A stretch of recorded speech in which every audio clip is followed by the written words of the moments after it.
தமிழ் திரையுலகில் புகழ்பெற்ற சில நடிகர் நடிகைகள் மறைவதற்கு முன்பு நடித்த கடைசி திரைப்படங்கள் என்ன என்பதை இந்த வீடியோவில் பார்க்கலாம். கேப்டன் விஜயகாந்த் அவர்கள் கொரோனா தொற்று, நிமோனியா மற்றும் கல்லீரல் பாதிப்பு போன்ற காரணங்களால் 2023ஆம் ஆண்டு மறைந்தார். அவர் கடைசியாக தனது மகன் சண்முக பாண்டியன் நடிப்பில் 2015ஆம் ஆண்டு வெளியான சகாப்தம் திரைப்படத்தில் ஒரு கௌரவ தோற்றத்தில் நடித்திருந்தார். சின்ன கலைவாணர் விவேக் அவர்கள் 2021இல் மாரடைப்பு காரணமாக உயிரிழந்தார். அவர் கடைசியாக நடித்த திரைப்படம் அரண்மனை 3 அவரது மறைவுக்கு பின் வெளியானது. நடிகை ஸ்ரீதேவி அவர்கள் 2018இல் துபாயில் உள்ள ஹோட்டல் அறையில் நீரில் மூழ்கி உயிரிழந்தார். அவர் தமிழில் கடைசியாக புலி படத்தில் நடித்திருந்தார். ஹிந்தியில் மாம் என்ற திரைப்படத்தில் நடித்திருந்தார். இது அவரது 300வது படமாகும்.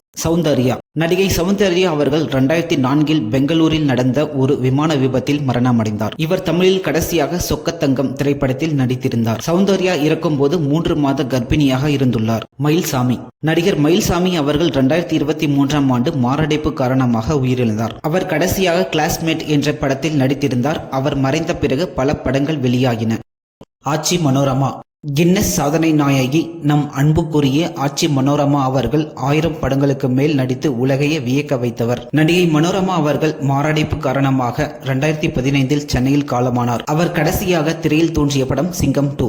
1000 படங்கள் நடித்த ஒரு கலைத்தாயின் பயணம் சிங்கம் போல் கம்பீரமாகவே முடிந்தது. மணிவண்ணன் இயக்குனர், நடிகர், வசனகர்த்தா என பன்முக திறமை கொண்டவர் மணிவண்ணன். அரசியலை நையாண்டி செய்வதில் இவருக்கு நிகர் இவரே. மணிவண்ணன் அவர்கள் 2013ஆம் ஆண்டு மாரடைப்பு காரணமாக சென்னையில் காலமானார். மணிவண்ணன் கடைசியாக 2013ஆம் ஆண்டு வெளியான நாகராஜ சோழன் MA/MLA என்ற படத்தை இயக்கி நடித்திருந்தார். இது அவரது அமைதி படை படத்தின் 2ஆம் பாகமாக அமைந்திருந்தது. ரகுவரன் வில்லத்தனத்தில் ஒரு தனி சாம்ராஜ்யம் அமைத்த நடிகர் ரகுவரன் அவர்கள் தனது காந்த குரலாலும் தனித்துவமான உடல் மொழியாலும் ரசிகர்களை கட்டி போட்டவர். ரகுவரன் அவர்கள் மூளையில் இருக்கும் நினைவு பகுதி செயலிழந்து 2008இல் இறந்து போனார். ரகுவரன் அவர்கள் கடைசியாக யாரடி நீ மோகினி படத்தில் நடித்திருந்தார். இந்த படத்தில் தனுஷின் தந்தையாக மிகவும் யதார்த்தமான நடிப்பை வெளிப்படுத்தியிருப்பார். இந்த படம் வெளியான அதே ஆண்டில் அவர் மறைந்தார்.